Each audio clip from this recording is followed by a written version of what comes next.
চোখ রাখুন, আলো পাবেন। অনুভূতির কথার একটি প্রজা। তৃণমূলের সেনাপতি অভিষেককে জনতার মার। তৃণমূলের সাংসদ কল্যাণের ফাটল মাথা। শনিবার দুপুরে সিআইডির একটি দল টিএমসির বিধায়কের স্বাক্ষর কেলেঙ্কারির ঘটনায় অভিষেক ব্যানার্জিকে সোমবার দুপুর 12টায় ভবানী ভবনে তদন্তকারী সংস্থার সদর দপ্তরে সশরীরে হাজির হওয়ার নোটিশ দিয়েছে। আমার বিরুদ্ধে যে অভিযোগ আমাকে নোটিশ দেবে, আমি আইনত লড়াই করব। সিআইডি কি? এতে ইডি সিবিআইয়ের কাছে আমি মাথা নত করিনি। এরপর অভিষেক ব্যানার্জি দক্ষিণ 24 পরগনা জেলার সোনারপুরের দিকে রওনা হন। এই জেলার ডায়মন্ড হারবারের 3 বারের সাংসদ তিনি। সেখানে দলের এক নিহত কর্মীর বাড়িতে পরিবারের সঙ্গে দেখা করার কথা তার। সোনারপুরে পৌঁছতেই একাধিক স্থানে তাকে ঘিরে কালো পতাকা দেখানো হয়েছে এবং ফিরে যাও স্লোগান দিতেও শোনা গেছে। বিভিন্ন স্থানে মহিলাদেরও বিক্ষোভ করতে দেখা গেছে। বিক্ষুব্ধদের গলায় শোনা গেছে ভোট প্রচারে অভিষেকের ঔদ্ধত্যের ও ডিজে বাজানোর ভাষণ প্রসঙ্গ। অভিষেকের দিকে পচা ডিম, জুতো ছোড়া হয়েছে। চোর স্লোগান দিয়েছে জনতা। চরম হেনস্থা ও অপমানের শিকার হতে হয়েছে মমতার এই ভাইপোকে। কর্মীরা হেলমেট পরিয়ে তাকে মৃত তৃণমূল কর্মী সঞ্জু কর্মকারের বাড়িতে নিয়ে যায়। দেখুন সেই ছবি।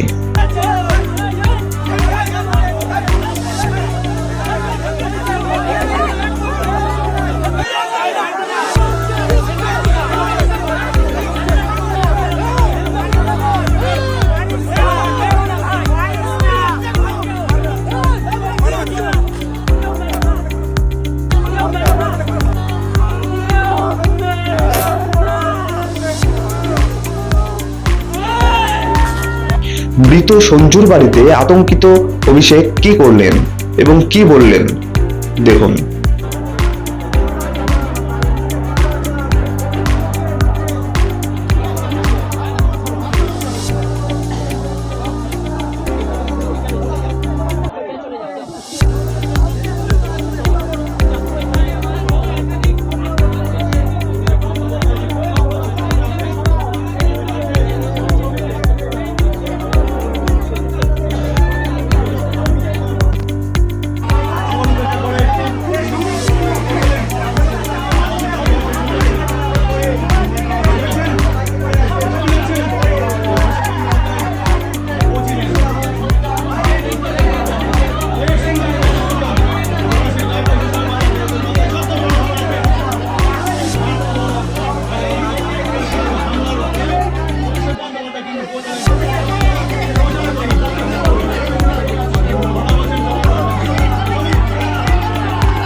জামা কাপড়ের অবস্থা, 15 বছর চশমা ভেঙে দিয়েছে,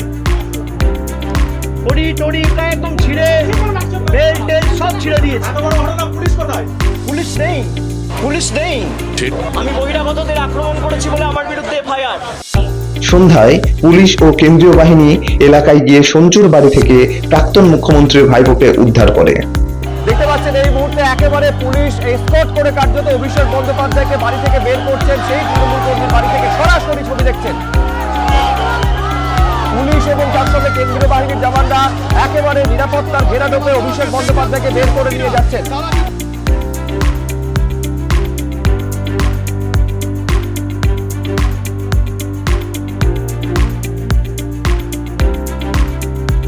এই ঘটনা নিয়ে স্থানীয়রা কি বললেন শুনবো এবং শুনবো অন্যান্যরা কি বললেন।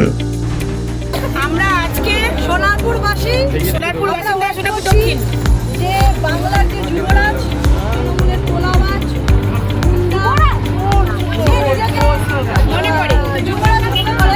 বাংলার চোর, কোনো দুর্নীতির সাথে যুক্ত নেই যে অভিষেক ব্যানার্জি আজকে তাই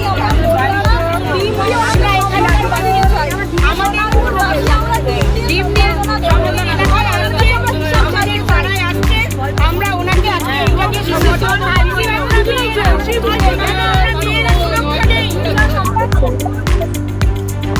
উনি যা করেছে ওনার এটাই প্রাপ্য। উনি ওপেন থ্রেট দিয়েছিল 4 তারিখের পরে মা বোনেরা কেউ থাকবে না, সব শাড়ি দিয়ে পড়াবে, সব কিছুকে মারবে, এমনকি আমাদের কম করে এইটা কিছু করাই হয়নি।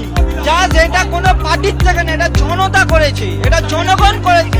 এই সঞ্জু এতদিন আমাদের উপর অনেক অত্যাচার করে গেছে, তার থেকে বড় অত্যাচার তো মেইন অভিষেক ব্যানার্জি করেছে।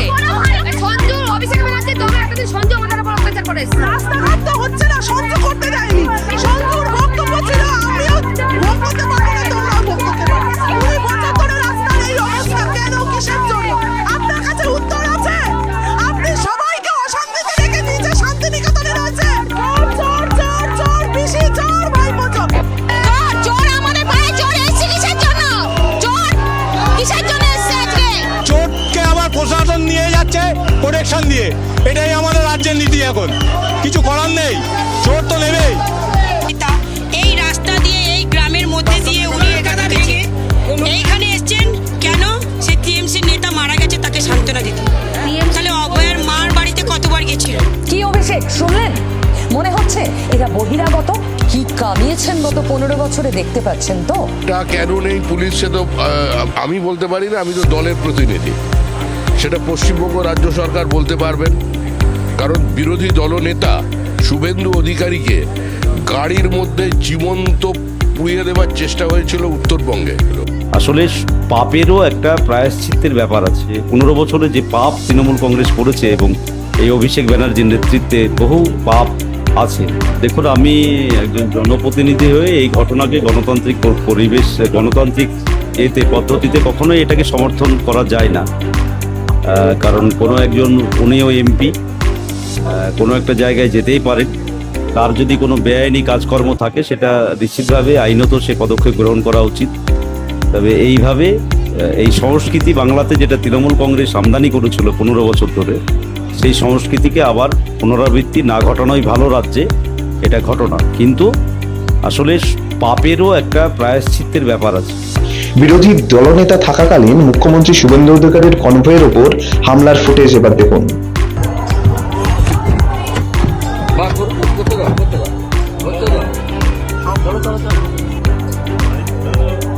আরে গাড়িকে যেতে বলো, তোমরা দাঁড় করে দিলে।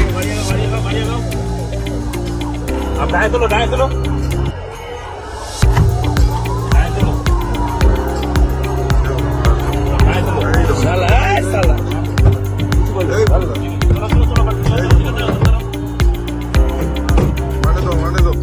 বাইপাস দিয়ে কলকাতা ফেরার পথে অভিষেককে একটি বেসরকারি হাসপাতালে নিয়ে যাওয়া হয়। গাড়ি থেকে নেমে হুইল চেয়ারে আশ্রয় নেন তিনি। চিকিৎসকরা স্বাস্থ্য পরীক্ষা করে জানান গুরুতর আঘাত নয়। চিকিৎসার পর ছেড়ে দেওয়া হয় তাকে। তৃণমূলের তরফে ভর্তি করানোর আপ্রাণ প্রচেষ্টা চললেও তার প্রয়োজন বোধ করেননি চিকিৎসকেরা। এরপরে অন্য একটি বেসরকারি হাসপাতালে তাকে নিয়ে যাওয়া হয়। সেখানেও চিকিৎসকেরা তাকে ভর্তি করার প্রয়োজন বোধ করেননি।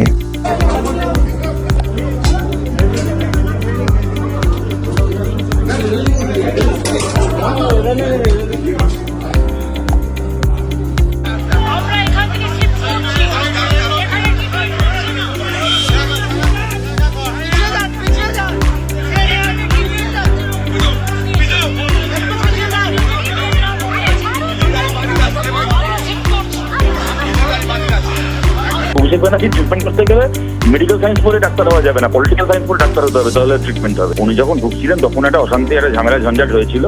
তারপরে বাড়িতে ঢোকার পরে দিব্যি ওখানে প্রেস কনফারেন্স করলেন, সমস্ত মিডিয়াকে অত বাইট দিলেন যে এই হয়েছে, হ্যান হয়েছে, ত্যান হয়েছে, আমি এখন আমার কর্মীর বাবা মাকে ছেড়ে নড়বো না, সবকিছু করবো না। উনি একটা বারের জন্য উনি দাবি করলেন না যে উনি আহত। দিন ছেড়ে হয়েছে, জামাই ডিমের ডাক দেখলাম, কিন্তু কোথাও মাথা ফাটেনি, কোথাও কিছু হয়নি। উনি একটা বারের জন্য উনি নিজেও দাবি করেননি যে উনি আহত। তাও বেরোনোর সময় তিনি বেরিয়ে চলে এলেন। এখন বলছেন নাকি অসুস্থ, হাসপাতালে ভর্তি হতে হবে। তো ওনাকে আহতটা করলো কি, মারলোটা কি? তাহলে কি উনি যখন ফিরছিলেন অভিষেক ব্যানার্জি গাড়িতে ওঠার পরে কি অভিষেক ব্যানার্জি ওর বডিগার্ডেই আবার পিটিয়েছে গাড়িতে নাকি? আজকের আনন্দবাজার পত্রিকার প্রথম পাতায় শিরোনাম ছিল অভিষেককে চত্থাপ্পুর। যে মৃত তৃণমূল কর্মীর বাড়িতে অভি গিয়েছিলেন তিনি নাকি নেশা ভাঙ করতেন, অসুস্থ হয়ে মারা গিয়েছেন বলছেন স্থানীয়রা। আজ হুগলির চণ্ডীতলা থানায় ডেপুটেশন দিতে গিয়ে বিক্ষোভের মুখে পড়েন শ্রীরামপুরের সাংসদ কল্যাণ বন্দ্যোপাধ্যায়। দেখুন।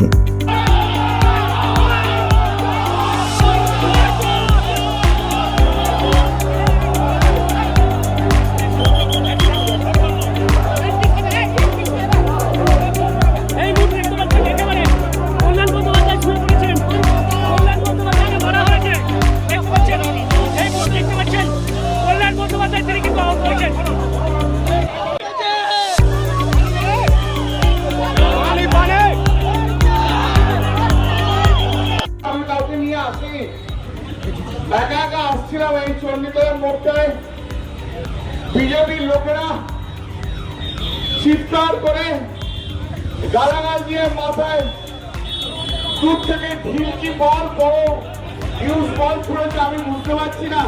বাংলার মানুষ আপনারা সচেতন হন। আজ আমায় মারছে, হয়তো আপনি দূর থেকে দেখছেন, কালকে আপনার বাড়ি থেকে এই বিজেপি গুন্ডারা আপনার মেয়েকে যখন টেনে ধরবে, সেদিনটা আপনাদের পাশে কেউ থাকবে না। তৃণমূলের নেতারা যত তাড়াতাড়ি পারে ঘরে ঢুকে থাকুক। এখন কল্যাণ বন্দ্যোপাধ্যায়কে মারধর করেছে, আমি দেখলাম টিভিতে। ঠিক আছে, প্রশাসন তার করবে, উপযুক্ত যারা দোষী তাদেরকে শাস্তি দিবে। তবে কল্যাণ বন্দ্যোপাধ্যায় না, একের পর এক এরকম হবে। রাজ্যে শুরু যখন হয়েছে, তৃণমূলের নেতারা যত তাড়াতাড়ি পারে ঘরে ঢুকে থাকুক, এখন না বেরোনোই ভালো।